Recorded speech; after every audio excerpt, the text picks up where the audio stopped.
e sejam bem-vindos. Eu sou o Mauro Vedeguin. Hoje é segunda-feira, dia 19 de outubro. O Verdade e Informação já está no ar. E vamos ver os fatos mais importantes de hoje.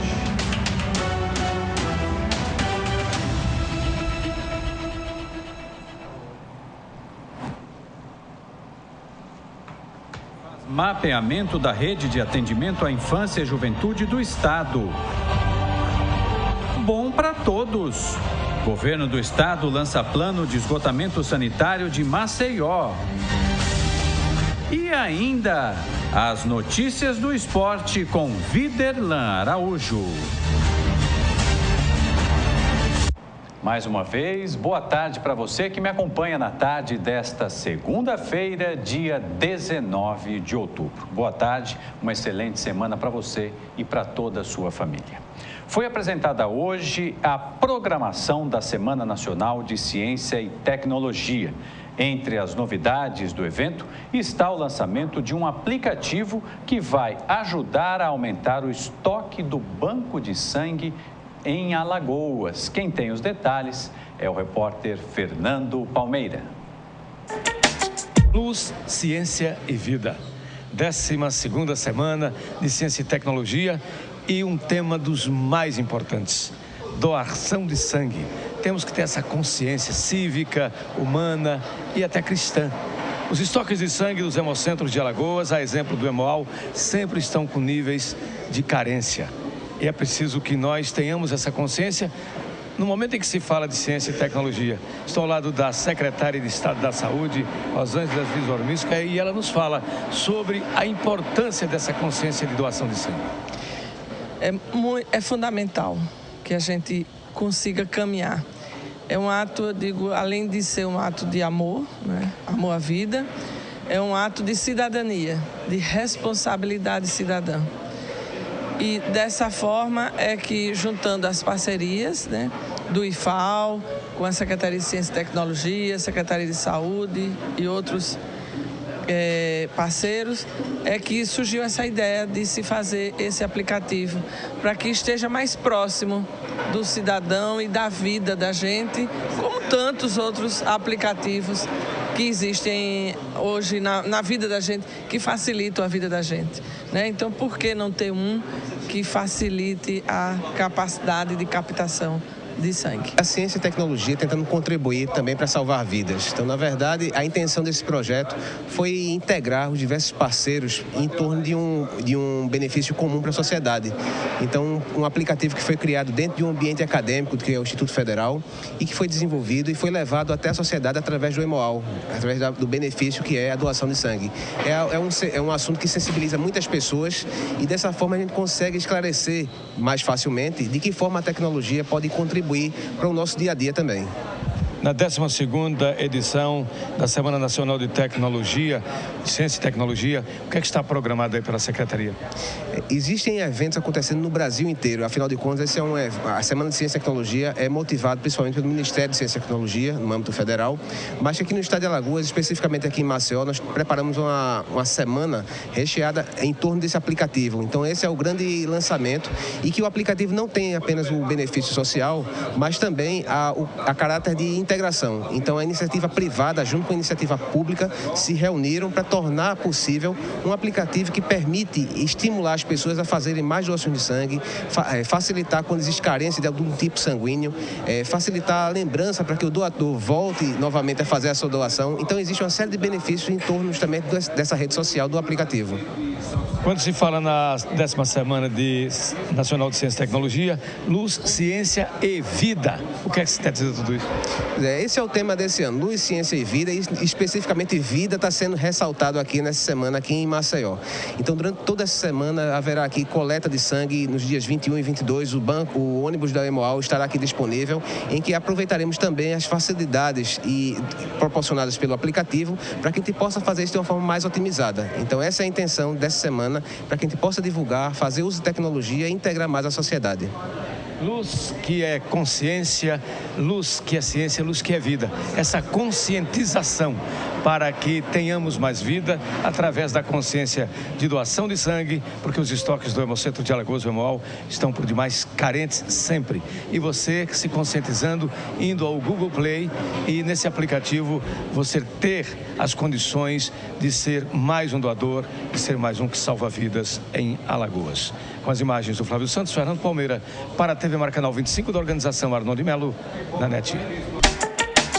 Muito obrigado, meu querido amigo Fernando Palmeira. E por falar em tecnologia, a Caixa Econômica Federal lança hoje o aplicativo Bolsa Família Caixa.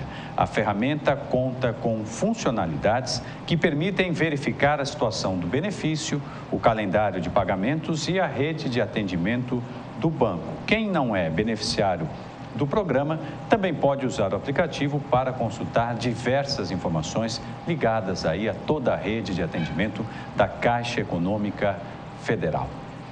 Olha só, gente, o governador Renan Filho lançou hoje o Programa de Esgotamento Sanitário de Alagoas. O programa pretende aumentar a cobertura do sistema em Maceió e em outros 26 municípios alagoanos, como mostra o repórter Viderlan Araújo. O governador Renan Filho lançou na manhã desta segunda-feira um plano de esgotamento sanitário de Alagoas, que vai beneficiar principalmente a capital Maceió, que tem hoje cerca de 1 milhão de habitantes. Nos últimos anos, o número de habitantes em Maceió acabou crescendo e esse programa pretende aumentar a cobertura do sistema de Maceió e de outros 26 municípios. O valor orçado é de cerca de 1,6 bilhão de reais. Ao todo, mais de 1 milhão de habitantes serão beneficiados. Para a realização do programa serão necessárias parcerias público-privadas, recursos do Estado, recursos do município e da União. Algumas obras de parceria público-privada já estão contratadas com ordem de serviço para os bairros do Benedito Bentes, Farol, Serraria e região na capital, além do Litoral Norte. Este ano, a Secretaria do Estado da Infraestrutura já deu início a grandes obras, como o esgotamento das cidades de Piaçabuçu e Marechal Deodoro e a linha expressa em Maceió, que será entregue em fevereiro no próximo ano, reforçando a coleta de esgoto e evitando transbordamentos na região da Pajuçara. Como dá para perceber, muitas autoridades estão presentes nesta solenidade aqui no Palácio República dos Palmares, onde Alagoas, principalmente a capital Maceió, deve nos próximos meses já receber de forma mais efetiva esse plano de esgotamento sanitário. Com imagens de Chico Nogueira, Viderlan Araújo para a TV Marcanal 25 na NET. Muito obrigado ao Viderlan. Sem dúvida nenhuma, os alagoanos esperam há anos esse plano de esgotamento sanitário. Ao que tudo indica, dinheiro já tem, como o Viderlan mostrou, parcerias já foram firmadas. O que resta agora é executar, que é o que a gente mais precisa. E hoje, gente, hoje é segunda-feira, hoje é dia de Viderlan Araújo, ao vivo aqui com as notícias do esporte. Meu querido amigo, seja bem-vindo. Tudo bem, Muito Mauro? obrigado. Seja bem-vindo. Grande Mauro, sempre elegante. Rapaz, que elegância. Para quem não sabe, o Viderlan Araújo é um super atleta, por isso que eu brinco muito com ele, chamo ele de Widerlan. Widerlan, é um nome de super-homem, de um super-herói. Boa tarde mais uma vez. Tudo bem, Viderlan. Mauro. Um abraço para você. Espero que tenha tido um ótimo final de semana, né? Graças a Deus. Estamos aqui com as baterias recarregadas para poder, nesta semana, trazer muita informação. Olha, Mauro, e a notícia não é boa para nós alagoanos, não, tá? Para o início aqui, justamente, da programação, nós vamos trazer aqui, depois de 11 anos, a alagoana Marta ficou fora da indicação para ser a melhor atleta do mundo. Você sabe que a Marta, desde 2010, não conseguiu, a matéria está aqui no Globo Esporte, aliás, do portal gazetaweb.com. Depois de 11 anos, Marta fica fora da lista das melhores do mundo. Aí a Marta, que em 2010 acabou conquistando esse título, né? A última conquista da Marta do prêmio aconteceu em 2010, quando chegou a defender o Santos. No total, a atacante do Rosengard da Suécia, vou dar aqui uma ampliada para ficar melhor, do Rosengard da Suécia, acumula 5 títulos, 4 vices e 2 terceiros lugares com a camisa da seleção brasileira, com nomeações em todos os anos desde 2004. Em 2004, a alemã Nadine Angerer foi a vencedora, seguida por Marta e a americana Abby Wellbeck. Aqui tem a lista completa, olha só a beleza, né, da americana. E temos aqui a lista das indicadas com a alagoana Marta fora dessa lista. tá? Kelly Lloyd, dos Estados Unidos, que é um dos grandes nomes hoje no futebol feminino. Megan Rapinoe, nos Estados Unidos também. Hope Solo, dos Estados Unidos. Nadine Anger, que já competiu com a Marta por várias vezes, ela é alemã. A Sazic, que é da Alemanha. Amandine Menry, da França. Engene Lesson, da França. A Romena Beckman, né? Romena Beckman, da Suíça. A Kadeisha Buchmann, do Canadá. E a japonesa Eia Mayama acabaram sendo as indicadas. Marta está fora dessa lista. O Videlan, sabe o que me chama a atenção quando a gente olha essa lista aí? É o seguinte, a Marta me parece que é, né, ao longo da história do futebol feminino no mundo, um peixe fora d'água, né? Porque você vê, não tem ninguém da América do Sul, não tem nada. A vantagem dela, né? A vantagem para as outras. Por aí a gente vê o quanto ela fez e faz, né, pelo futebol. Que pena que ela está fora, mas a vida segue. Ela andou muito bem resolvida financeiramente, né? Já ganhou muita coisa. Desde 2004 estava sendo indicada. É verdade. Né? Desde 2004. Né? Então, 10 anos, 11 anos você passar sendo indicado sempre. Imagine o que você é para o futebol. Porque no futebol a carreira ela acaba rápido, né? E você passar por 11 anos sendo indicado o melhor do mundo não é fácil. Não é mesmo, feito inédito. Parabéns para a Marta, a gente continua aqui na torcida. E no futebol internacional, Mauro Vedequim, a situação envolve o presidente da CBF, Marco Polo Del Nero. A Conmebol, que deve tirar o Marco Polo Del Nero nos próximos dias. A matéria também aqui no site bastidores.com, do Globoesporte.com, diz o seguinte: Marco Polo Del Nero está prestes a deixar a cadeira do Comitê Executivo da FIFA. Ele já não viaja com a seleção brasileira. Ele faz parte desse Comitê Executivo da Conmebol desde 2012 e, segundo a matéria aqui, ele já não participou da última eleição da FIFA em 29 de maio, não esteve no sorteio das eliminatórias da Copa do Mundo de 2018 na Rússia e faltou a 3 reuniões do Comitê Executivo da FIFA. Tudo isso fora do Brasil. Ou seja, se ele deixar o país, a tendência é que ele seja preso. Então, por essa razão, a Conmebol deve retirar Marco Polo Del Nero da sua condição, né, de ser um dos representantes no Comitê Executivo da FIFA, diante de todo esse processo de investigação que todos nós estamos acompanhando, com a prisão do José Maria Marim, que continua lá, né? Continua lá preso na Suíça.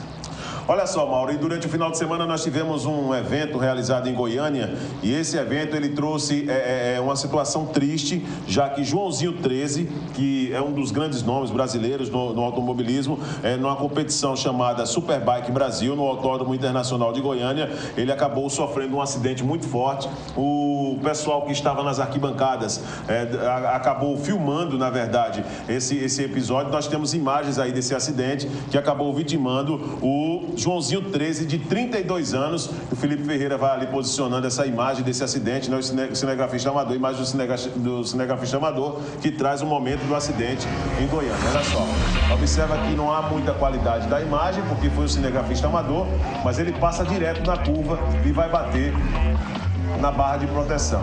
Teve morte já confirmada, né? O piloto corria na categoria Superbike pela Mobile Race, era a 6ª etapa da competição nacional e acabou falecendo com esse grave acidente, né? Impressionante como ele perde o controle, né? Rodou ali na pista. O detalhe é que a curva, muitas vezes, você tem que ter perícia constante.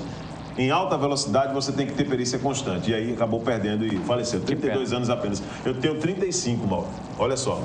Mais novo do que eu, né? 32 anos, né? Lamentável.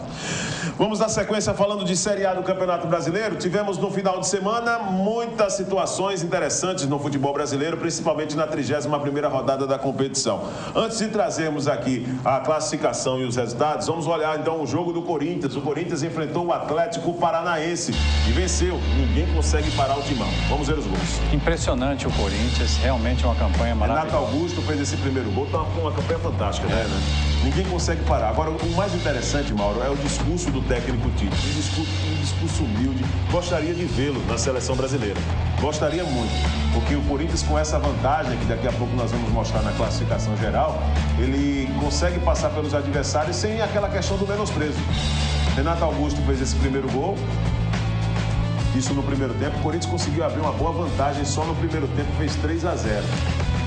Aí, por outro ângulo, detalhe, né? Jogando fora de casa. Sim, jogando na Arena da Baixada, né? Campo do Corinthians. Aí o gol do Wagner Love, vivendo grande fase com a camisa do Corinthians, depois de um período de jejum, chegou até a ser chamado de coadjuvante nesse time aí. E nessa reta decisiva do campeonato, o futebol dele cresceu juntamente com a equipe do Corinthians, que está aí fazendo um belo papel, contribuindo com gols, dando passe. Está vivendo um ótimo momento o Wagner Love. Parece que está de olho na vaguinha da seleção ali.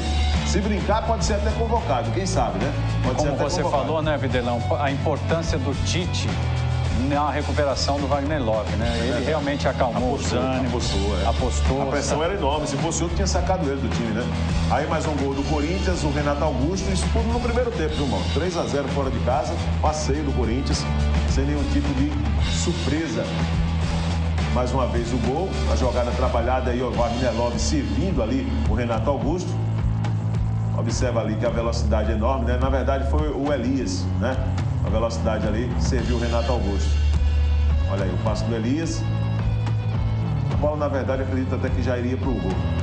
Aí o gol do Bruno Mota, do Atlético Paranaense. Foi o único gol no segundo tempo, logo no início. O Atlético Paranaense ainda diminuiu, fez 3-1. Mais uma vez a jogada pelo lado direito, cruzamento. E o Wagner Love, aliás, e o Bruno Mota, acabou concluindo ali sem chance para o Cássio.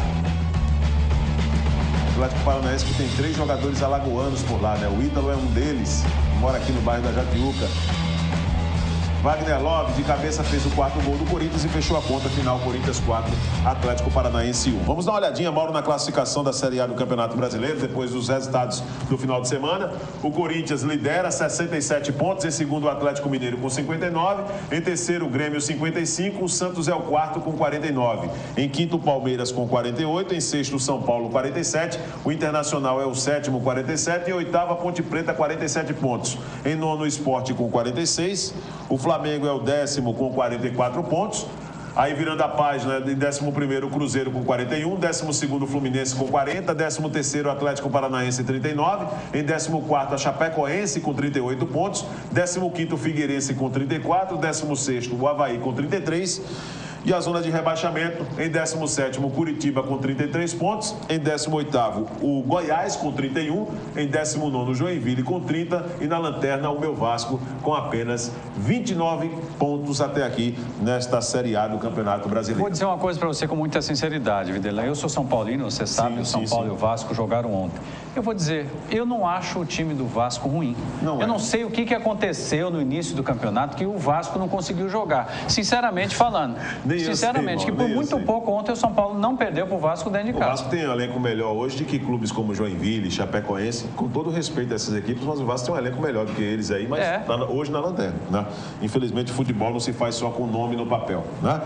A Série B do Campeonato Brasileiro teve jogos também no final de semana, a rodada de número 31 da competição. E o CRB jogou contra o Luverdense. O jogo foi sábado à noite. Olha, o CRB abusou de perder gols, mano. Nunca vi uma coisa dessa, não. Perdeu muitos gols. Muitos gols. Aproveitando a oportunidade, antes de falarmos de Série B, há quem diga que o Internacional foi esperto, porque pegou o Flamengo ontem com uma camisa igual a do Vasco. Com aquela lista igual a do Vasco. Aí pegou, aí deu tudo certo, né? E venceu o Flamengo lá no Maracanã. Vamos lá, vamos falar de Série B do Campeonato Brasileiro. CRB 2-0 em cima do Luverdense. Vamos botar os gols. Lembrando que na sequência tem Léo Palmeira aqui na programação da TV Mar. Mexendo com meu amigo Léo Palmeira. Alípio fez 1-0. Olha aí, gol do Luverdense. 1-0. É lanterna o Vasco, é verdade, né? Olha só, o Tozinho, que já jogou aqui em Alagoas, fez o segundo gol do Luverdense, deu números finais da partida, 2-0, o Luverdense vencendo o CRB, quebrando a invencibilidade do CRB de 7 partidas, né, na Série B. O CRB não perdia 7 jogos. A classificação de momento da Série B, vamos dar uma olhadinha aqui rapidinho para você dar sequência ao programa. Botafogo tem 59 pontos, em segundo Vitória com 56, em terceiro o América Mineiro com 51, em quarto Bahia 51. O Paysandu é o quinto, 49, em sexto Náutico 49, o Santa Cruz é o sétimo com 48, lembrando que nós tivemos o clássico Náutico e Santa Cruz no final de semana, o Náutico venceu por 3-1 de virada, em oitavo Luverdense com 48 pontos, em nono Sampaio Corrêa com 47. O Bragantino é o 10º com 45. Virando a página, em 11º, CRB, 43. Em 12º, Atlético Goianiense com 42. 13º, Paraná com 39. 14º, Criciúma, 39. O Oeste é o 15º com 38 pontos. Em 16º, Macaé com 35. E a zona de rebaixamento tem ABC com 27, Ceará com 26, Boa Esporte com 24 e o Mojimirim com 22 pontos. CRB que joga contra o Vitória no sábado no estádio Rei Pelé, tá? Jogar contra o Vitória.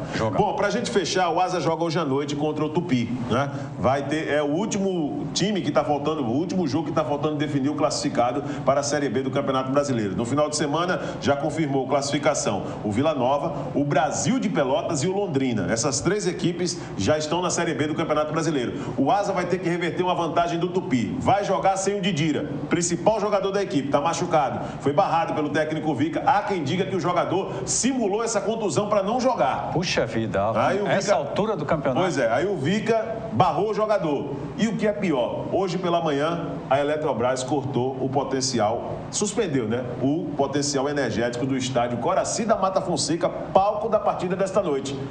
A tendência é que um acerto seja feito com a Prefeitura de Arapiraca para que a energia seja restabelecida, porque senão o risco de não ter a partida é enorme. Já pensou? Meu Deus do céu, a Asa está aí quase para voltar a uma situação dessa. A gente aqui não entende, ou melhor, a gente talvez não possa aqui falar tudo o que a gente sabe e pensa dos dirigentes do futebol brasileiro. Porque vocês se lembram nessa questão do Asa, Videlan, já ameaçaram boicote, as esposas dos jogadores mandaram mensagens, postaram mensagens nas redes sociais, detonando que os maridos não recebiam salário, e agora o Videlan traz essa notícia de que cortaram a luz do estádio. A matéria está na íntegra aqui no Facebook, na página do Facebook do Jânio Barbosa, repórter do Timaço da Gazeta, tá certo, Felipe? Se você puder soltar só aqui para que a gente possa confirmar esse material, só para que a gente possa confirmar aqui a matéria, onde traz que o potencial energético do estádio Coraci da Mata Fonseca foi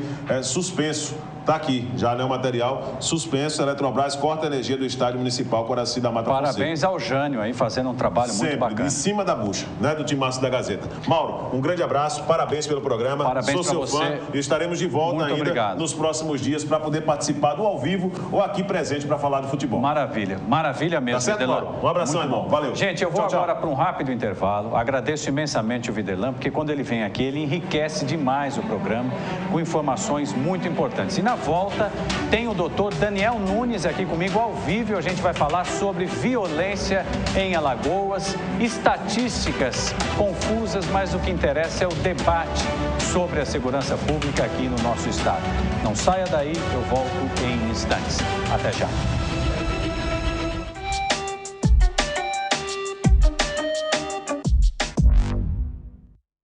A Prefeitura está iluminando a vida de milhares de maceioenses. Diversas luminárias receberam manutenção ou foram instaladas por toda a cidade, inclusive em comunidades que há tempos sofriam com medo das ruas escuras, como o Conjunto Salvador Lira. Antes minha mãe não deixava eu jogar aqui, sabe? Porque era muito escuro. Com a iluminação nova, a segurança e a qualidade de vida só melhoraram e a população voltou a usar os espaços públicos, como praças e quadras esportivas. Meu filho hoje pode ficar na praça, eu não fico mais vigiando ele como antes. Diversos outros bairros, conjuntos, ruas e avenidas por toda Maceió também estão sendo beneficiados com uma iluminação de qualidade. Um trabalho da Superintendência Municipal de Energia e Iluminação Pública. A população também pode ajudar avisando de postes que precisam de manutenção. Ligue para o Disque Luz 0800 031 9055. A ligação é grátis. Iluminação, investimento da Prefeitura para um novo tempo em Maceió. Mais de 50% vendido em apenas 2 meses. Venha descobrir por que o Riacho Doce Beach Residência conquistou tantas pessoas. Visite o decorado e conheça um empreendimento com infraestrutura incomparável, serviços exclusivos e 100% de apartamentos com vista para o mar. Riacho Doce Beach Residência. É para investir, é para morar, é para veranear.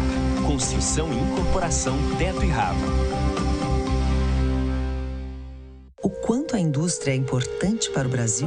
Sem a indústria da moda, a gente não teria se encantado com elas. Sem a indústria automobilística, não teríamos tantos ídolos. Sem a indústria médica, muitas vidas não teriam sido salvas. A indústria química é a base de todas essas indústrias. A Braskem tem orgulho de ajudar a produzir um país tão forte quanto o seu povo. Braskem, estratégica para o Brasil, inovadora para o mundo. Tem coisa na vida que a gente nunca esquece. Como aquele café quentinho pela manhã, o abraço apertado daquele velho amigo, a criançada brincando no final da tarde, o cuscuz maravilhoso que a gente sempre quer mais. O nascimento do terceiro filho, celebrado igualzinho ao primeiro. Aquele bolo quentinho e delicioso para comemorar a formatura da sua filha. É difícil esquecer desses bons momentos. Mais difícil ainda é esquecer os sabores que marcaram esses bons momentos. Coringa, forte como o povo nordestino. Hoje em dia a gente compartilha tudo. As fotos do fim de semana, aquele vídeo engraçado e até declarações de amor. Chegou a hora de compartilhar algo bem mais importante: vida. Os estoques dos bancos de sangue estão em baixa. Vá ao Hemocentro mais próximo e mostre sua solidariedade. Doe sangue, compartilhe vida. Uma campanha do Hemoar Maceió e Hemoar Arapiraca. Secretaria de Estado da Saúde, Governo de Alagoas.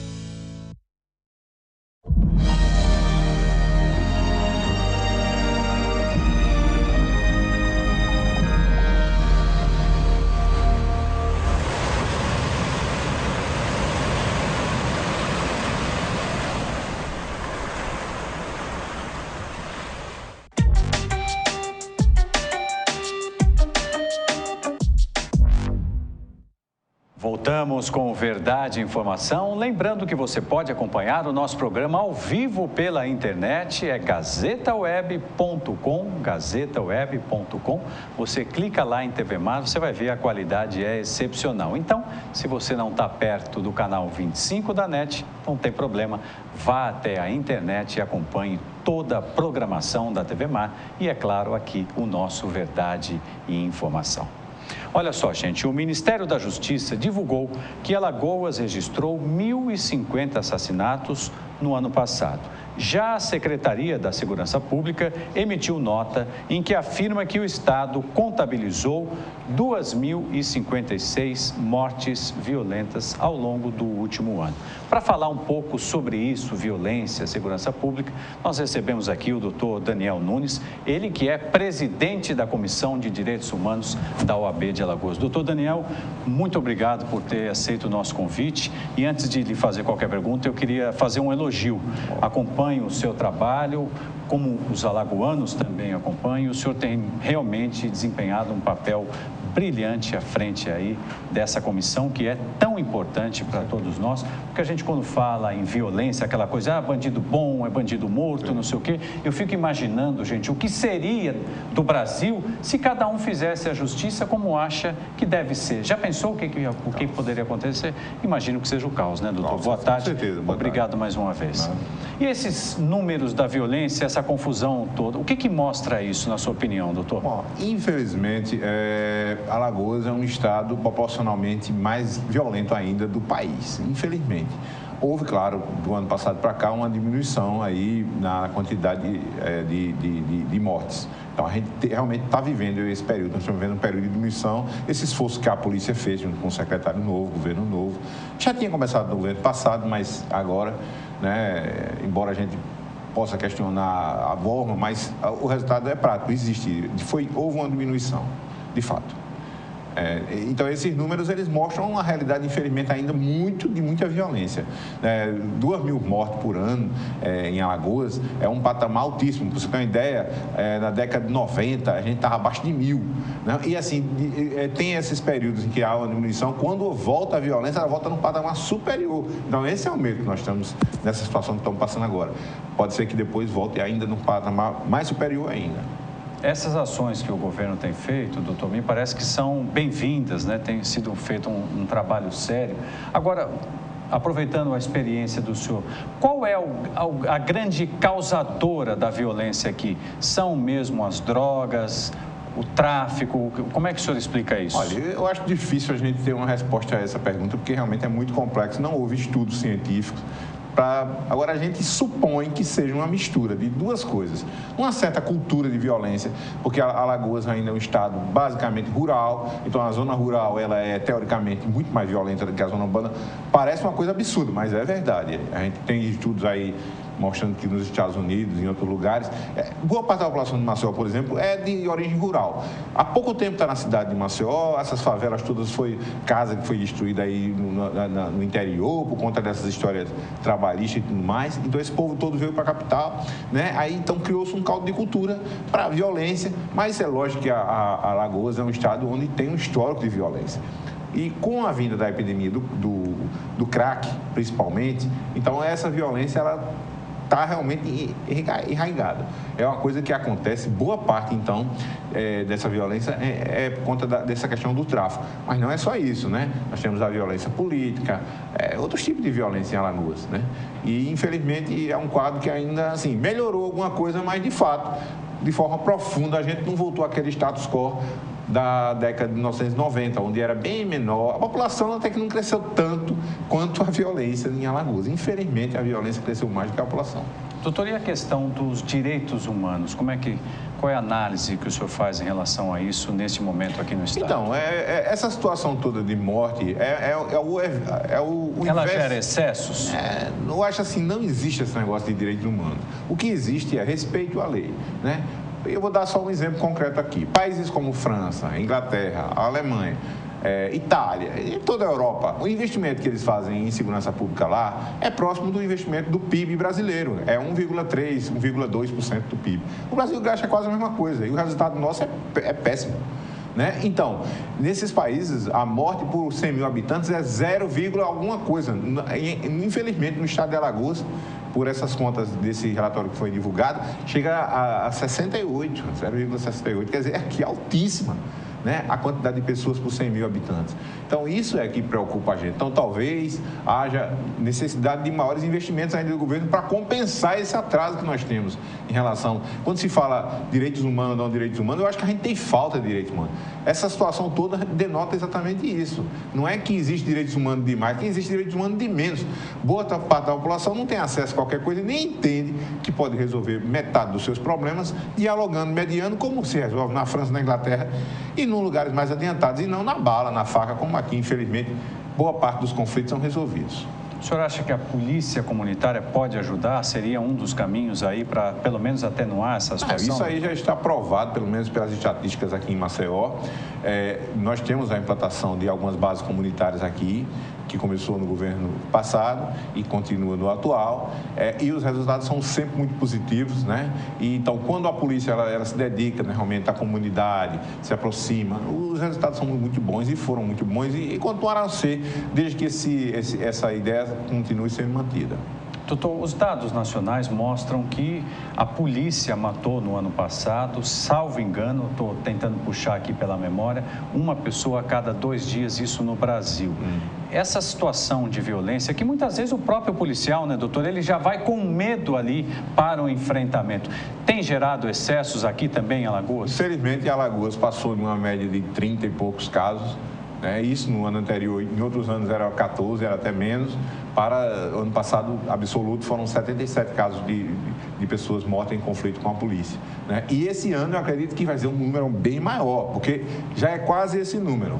Pelas contas da OAB, que ainda não são dados oficiais, baseados só em notícias de jornal, né? E isso aí mostra uma mudança na tônica da segurança pública no estado de Alagoas, no sentido de aceitação desse conflito. Nós entendemos que isso aí é um absurdo, porque, por exemplo, os Estados Unidos, né, e Inglaterra são países já maduros, mas que passaram por situações semelhantes à nossa. Hoje, a quantidade de policiais que morrem, que mata durante 10 anos equivale a menos de 1 ano aqui no Brasil.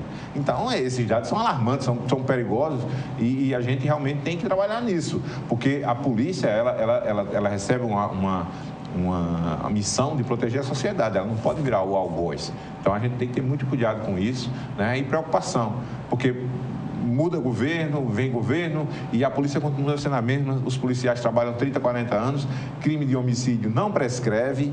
E aí, como fica o policial que cai nesse conto, né, do cisne de achar que tem que fazer esse enfrentamento e que vale a pena matar, e depois quem é que vai pagar pela vida dele, pelo emprego dele que ele vai perder, pela perda de segurança dele? Então, acho que é uma coisa que a gente tem que pensar com muito carinho, com muito cuidado. Doutor, eu queria aproveitar também, porque a gente muito fala da comissão da OAB, que a OAB tem várias, né? Mas uma delas é o que o senhor preside. Como é que funciona o trabalho? Quem é que pode procurar essa comissão? Acho que é importante nós termos aqui esse espaço para o senhor também explicar um pouco desse trabalho. Então, a Comissão de Direitos Humanos...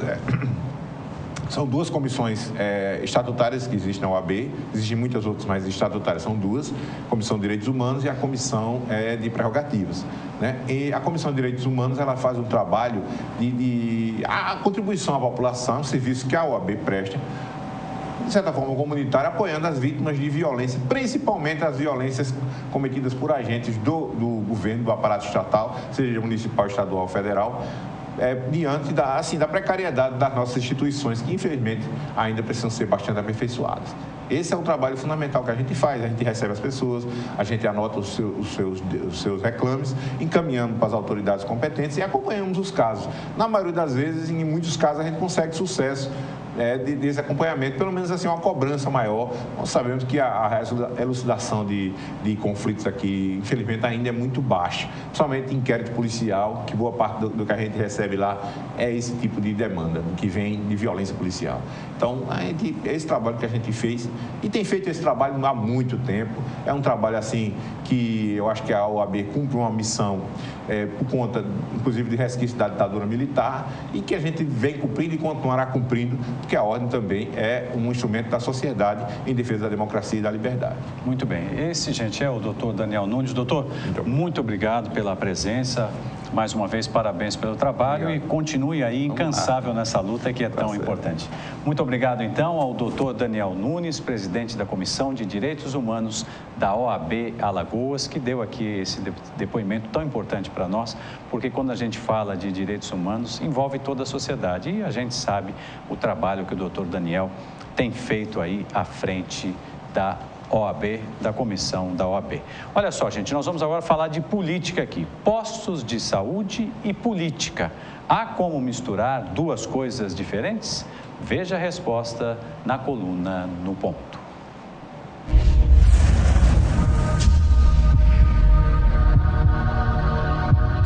Qual dos principais problemas dos postos de saúde em Maceió? A resposta do presidente do Sindicato dos Médicos, Wellington Galvão. As indicações políticas de vereadores. O político assume a Secretaria de Saúde. José Tomás Nonô não é qualquer pessoa, carrega a força moral de seus 6 mandatos na Câmara dos Deputados, uma disputa renhida à presidência do Legislativo Nacional, a herança eleitoral do pai, Aloísio, que teve o mandato cassado na ditadura militar. Mas, como diz Nonô, não se pode ser gigolô do passado e o presente são postos de saúde reformados, mas sem materiais, diz o representante do Sindicato dos Médicos. Nonô não abrirá mão das indicações de vereadores nos postos. Ele vai cobrar gente qualificada sem usar unidades de saúde como baú de votos a legisladores mirins. O prefeito Rui Palmeira demite em média 2 pessoas por dia indicadas por vereadores nos postos. A exigência deve ser maior. Pessoas que dormem em filas em busca de atendimento não representam só a falência do SUS, e sim uma gestão municipal sem a devida cobrança a comissionados, muitas vezes incapazes na saúde.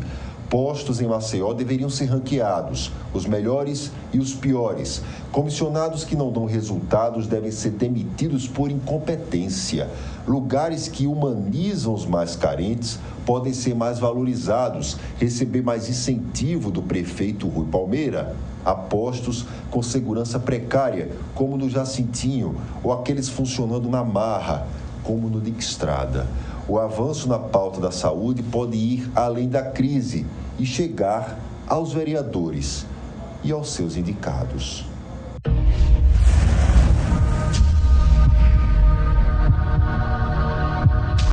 Obrigado ao meu amigo Odilon Rios. A equipe técnica da Coordenadoria Estadual da Infância e Juventude realiza um diagnóstico da rede de atendimento à infância e juventude no estado. O repórter Fernando Palmeira traz mais informações. O Tribunal de Justiça do Estado de Alagoas, há mais ou menos 2 semanas, está fazendo um levantamento para um diagnóstico real da rede de atendimento à infância e à juventude. Nós estamos aqui ao lado do Dr. Carlos Cavalcante, ele que é integrante da Coordenação Estadual da Família, da Infância e da Juventude e presidente da Comissão Estadual Judiciária da Adoção Internacional, nos fala sobre esse diagnóstico. O Tribunal de Justiça, por meio da Coordenação Estadual da Infância e da Juventude, objetiva visitar todas as unidades de atendimento que trabalham com criança e adolescente para verificar a real situação dessas entidades, das crianças e adolescentes que lá estão e fazer efetivamente cumprir as determinações do Conselho Nacional de Justiça que recomendam a permanência dessas crianças e adolescentes por, no máximo, 2 anos nas entidades. Nesse período, é necessário que as equipes técnicas que trabalham junto às unidades possam fazer retomar a criança à família de origem, ou pelo menos a algum parente dessa família, ou se isso efetivamente não for possível, destinar a uma família substituta, muitas das vezes por meio de uma adoção. Essa equipe técnica é formada de forma multidisciplinar, com psicólogos, assistentes sociais, juristas? Perfeito. A equipe técnica tem na sua composição psicólogos, assistentes sociais, pedagogos, além, evidentemente, do apoio técnico jurídico que é prestado por integrantes da coordenação, que são magistrados, desembargadores e juízes de direito. Doutor Carlos, essa equipe tem feito visitações a todas essas redes, a essas casas de atendimento e atenção a essas crianças? Certamente. Essas visitas já iniciaram, foram concluídas as entidades de atendimento em Maceió e serão realizadas agora as visitas às demais entidades no interior do estado, porque nós temos aproximadamente 27 entidades que reúnem 280 crianças e adolescentes em situação de necessidade de reinserção à família de origem ou uma família substituta. Também existe a Coordenadoria Estadual da Infância e Juventude e vamos saber aqui qual a composição e as suas reais atribuições. A Coordenadoria Estadual da Infância e da Juventude tem por objetivo elaborar a política judiciária do Estado de Alagoas voltada à criança e ao adolescente. É, portanto, um órgão de assessoramento que tem em sua composição 2 desembargadores, como presidente o desembargador Clever Rego Loureiro e como integrantes o desembargador João Luiz Azevedo Lessa, o juiz da primeira vara da Infância e Juventude, Ney Alcântara, representando a coordenação da adoção. Eu integro essa comissão, além de 2 integrantes de equipe interprofissional, uma psicóloga e um assistente social.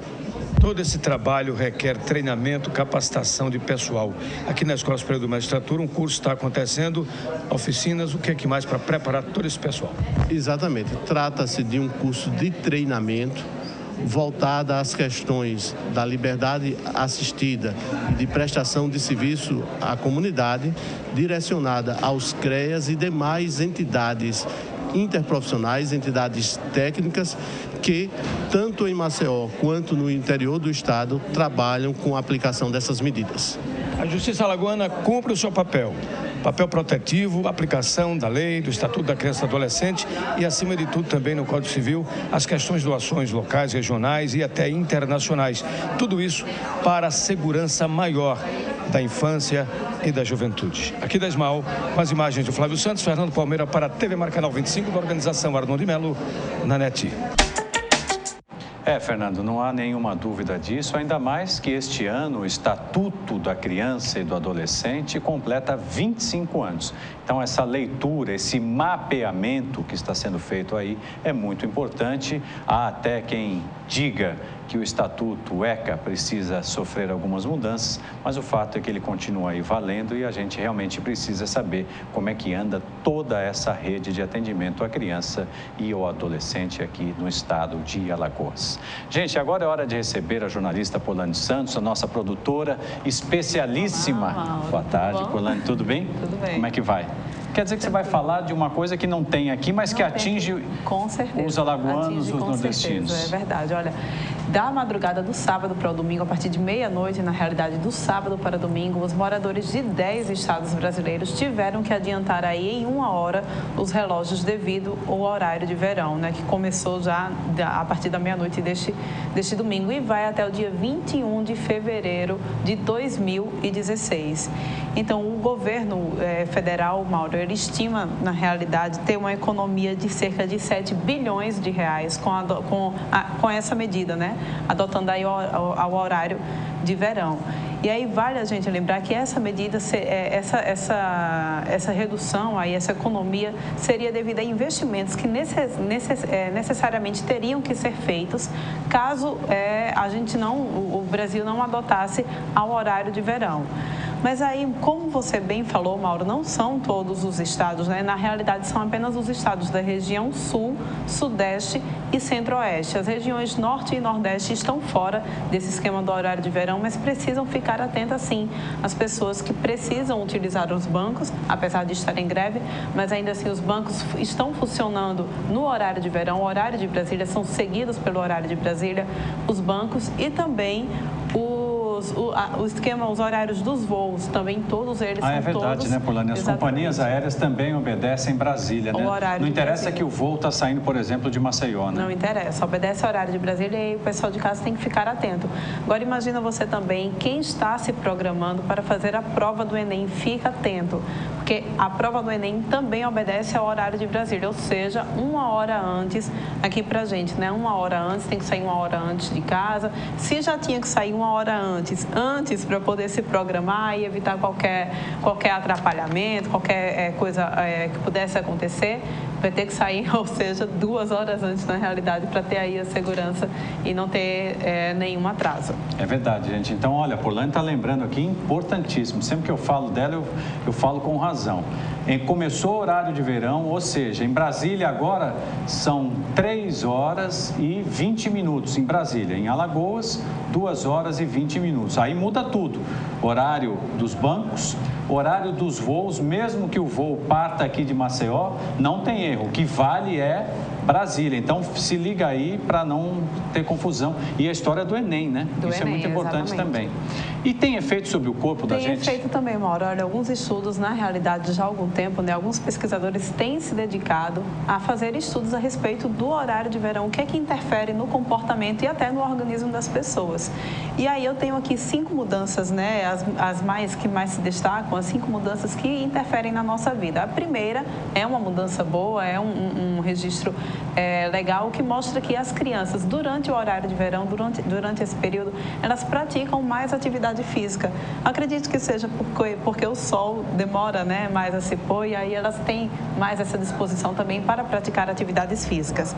A segunda já não é um dado tão bom assim. Vários estudiosos já realizaram diversas pesquisas que relatam e comprovam, sim, que principalmente na segunda-feira, depois desse horário, da mudança do horário de verão, há o aumento de número de pessoas que têm infarto nesse período, exatamente na segunda-feira. Acho que seja devido à redução da carga horária de sono, né? Todo mundo adora 1 hora a mais, e aí, de repente, essa mudança acaba fazendo com que algumas pessoas, inclusive em 2014, houve um estudo lá nos Estados Unidos que mostra que uma rede que trata as pessoas, atende as pessoas com vítimas de infarto, aumentou em 24% o número de pessoas com infarto devido ao horário de verão. Um outro dado também interessante é que, devido à redução do sono, também aumenta aí o número de acidentes fatais, sempre na segunda-feira, e para as pessoas, para os estudantes, principalmente adolescentes, o rendimento cai um pouquinho durante as primeiras semanas, porque infelizmente aí não dorme o suficiente, principalmente já vem com o final de semana, acaba não dormindo o suficiente, e aí o resultado é sempre mais estudantes, principalmente adolescentes, sonolentos nas salas de aula. E para finalizar, esse eu achei bem interessante, Mauro, eu não sei você.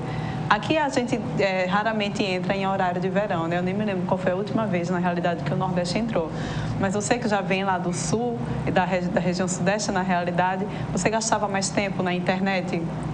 Durante o horário de verão? Durante o horário... Detalhe, na internet, sem produtividade. Olhando o Facebook, olhando Olha, YouTube. eu ficava de lá me comunicando com o Chico Nogueira, o cinegrafista. Imagina. Que está aqui acompanhando o nosso programa, mas eu acho que não passava mais tempo, acho que eu aproveitava, sei lá, pulando para dormir, não me lembro mais, não. Por incrível que pareça, essa mudança no horário de verão pode fazer com que as pessoas passem mais tempo enrolando na internet, ao invés de praticar as suas atividades produtivas no período de trabalho. E na sequência, viu, Polano, tem Léo Palmeira. Hoje, quem que o Léo vai receber? Batida Perfeita. Olha aí, imperdível. Termina o Verdade Informação, começa Léo Palmeira, hoje com Batida Perfeita. Gostei desse nome. Que bacana, né? Batida Perfeita. Isso aí.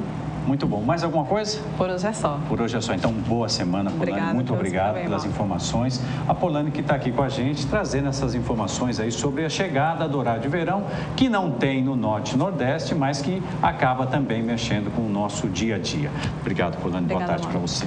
Gente, antes de encerrar aqui o programa, vou mostrar uma reportagem agora muito bacana. Foi aberta no Museu Palácio Floriano Peixoto a exposição Tim Maia Santeiro de Penedo, 40 anos de arte, que conta parte da trajetória do mestre Antônio Francisco Santos, uma referência do entalhe na madeira aqui no estado. O repórter Viderlan Araújo mostra agora um pouco dessa exposição. Vamos acompanhar. Longe das exposições há 3 anos e celebrando mais de 4 décadas de aprendizado, discípulo inclusive do mestre Antônio Pedro dos Santos, se você chegar em Penedo e perguntar quem é Antônio Francisco Santos, poucas pessoas sabem. Mas se você falar Tim Maia do Penedo, Tim Maia Santeiro do Penedo, para ser mais preciso, aí todo mundo conhece. É um dos grandes nomes do entalhe na madeira e que está tendo sua obra sendo exposta aqui no Museu Floriano Peixoto, no centro de Maceió, até o final deste mês. O Tim Maia está aqui para nos receber, vai, claro, nos mostrar um pouco dessa arte que ele trouxe para também apresentar aos maceioenses e ao público alagoano de uma maneira geral. Tim Maia, um grande abraço para você, sua exposição aqui, mais uma vez, mostrando esses 40 anos, 4 décadas de muito trabalho e com essa arte que está sendo colocada aqui à disposição dos maceioenses. É um prazer estar aqui expondo pela segunda vez pela Secretaria de Cultura, né? Que eu fiz uma vez quando o professor Ranilson era um dos secretários. O secretário ele é diretor do museu e agora pela segunda vez eu estou fazendo essa exposição pela Secretaria e com o apoio da Secretaria também de Cultura de Penedo. Vamos mostrar um pouquinho então o que é que você tem aqui guardado para nós. Vamos lá? Vamos acompanhar aqui também. Posso até dizer que é o mestre também, né? O mestre Tim Maia Santeiro, né? Tim Maia do Penedo, né? O que é que você poderia trazer assim para a gente? Eu observo aqui, viu, Chico? Então, olha, cada nomezinho, olha, São Francisco, né? Na exposição, os detalhes que nós estamos falando aqui, Santa Luzia, olha só. Os detalhes são os mínimos, né? Todo um acabamento feito. Agora eu tenho certeza que você quer me mostrar também as obras maiores, mais trabalho, não é isso, Tim Maia? Explica para nós assim, quanto tempo leva para poder deixar uma obra dessa pronta, principalmente desse tamanho que você está nos levando agora? Uma imagem dessa de 1 metro, ela fica em média com um mês e pouco de trabalho. Você fica sempre nessa média. Vamos dizer, 40 dias para fazer uma imagem de 1 metro. 1 metro e essa, com nossa Conceição, tem 1,20 metro. Ela fica nessa média, 40 dias de trabalho. Deixa eu te perguntar uma coisa aí. Quanto tempo geralmente leva para que você deixe uma imagem menor pronta? Uma imagem menor fica em média de 3 dias. 3 dias de trabalho. Geralmente é com a madeira específica, né? O que é madeira de jaqueira, é isso aí? Eu trabalho com a jaqueira, porque no passado eu trabalhei uma média de 15 anos com cedro, mas só que meus filhos tiveram problema, eu tive problema de sinusite e todos os meus filhos nasceram com sinusite. Então eu mudei para uma madeira neutra, que é a jaqueira e o louro neutro. Então eu comecei a desenvolver esse trabalho tem muito tempo, por causa do problema de saúde que eu tive. Ô, Timaya, aí é para a vida toda esse tipo de arte, isso, claro, se fosse tratar de uma jaqueira, né? A jaqueira, ela é uma madeira que dura numa média de uns 500 anos a 700 anos. É a média de vida de uma jaqueira, sabe como é que é? E tem tido, assim, uma procura muito boa. A gente sabe que a exposição começou ontem, mas como é que tem sido, assim, a procura? O pessoal tem vindo aqui prestigiar? A exposição, a abertura, vamos dizer, teve gente e, como é que diz, como eu já cito, vamos dizer, como foi um dia de semana, então foi uma abertura durante o dia, então o acesso foi pouco, mas, como é que chama, foi bom, sabe como é que é? Agora, Timaya, rapidinho aqui, a gente observa que tem artes como essa só aqui no verniz, mas temos também artes com cor. Queria que você mostrasse também para nós, nos levasse para poder mostrar arte com cor. Eu sei que você está sempre ao lado da sua patroa, né? Sempre a companheira que é realmente o esteio do Timaya nessas obras que nós estamos mostrando com essas imagens do Chico Nogueira aqui no Museu Floriano Peixoto, no Palácio aqui também, na Praça dos Martírios. Queria que você falasse um pouquinho, Timaya, dessas artes com cor. Por exemplo, Cristo está aqui exposto com muita cor. O que é que leva a fazer essa cor, o que é que dá essa vida à imagem? É porque é o seguinte, esse é um Cristo que ele foi feito em cores naturais e foram envelhecidos, sabe? Tem a tonalidade de envelhecimento. Entendi. Isso pode ser exposto em casa, por exemplo, até em santuários, nas igrejas mesmo? Pode, embora que quando é para santuário não vem com essa pintura que é o envelhecimento. Sempre é uma pintura só quando alguém pede que quer um Cristo envelhecido. Mas quando é um santuário tem que ser com cores normais, o envelhecimento vem com o tempo. Essa imagem que o Chico pegou agora há pouco aqui, São José, né? São José de Botas, que é uma imagem muito admirada por quem é colecionador, porque é muito difícil você encontrar um São José de Botas, vamos dizer, em igrejas, sabe como é que é? Mas sempre mais para quem é colecionador, sabe?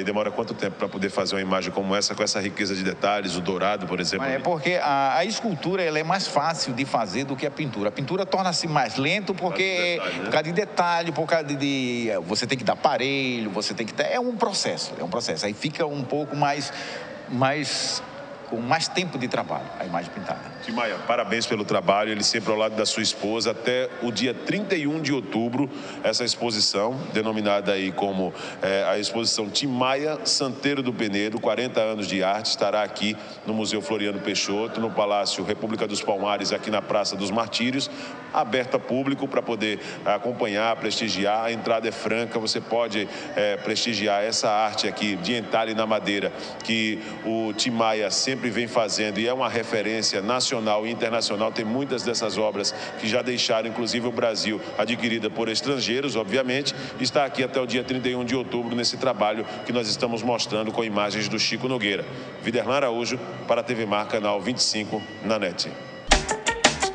Muito obrigado ao Viderlan Araújo e também ao Chico Nogueira, o nosso repórter cinematográfico. E um detalhe, gente, vale repetir, a exposição fica até o dia 31 de outubro. E essas peças aí, lindíssimas, estão à venda. Se você tem aí um dinheirinho, gostou, vai lá, dá uma olhada, vai ajudar realmente esse mestre que é o Timaya. E assim encerramos a edição desta segunda-feira, desejando a você uma excelente semana, que você tenha uma semana simplesmente espetacular. E a gente volta a se encontrar amanhã, terça-feira. Meu Deus, o ano já acabou. Dia 20 de outubro, amanhã, às 1h30 da tarde, aqui no Verdade e Informação. Tudo de bom para você. Tchau, tchau. Até amanhã.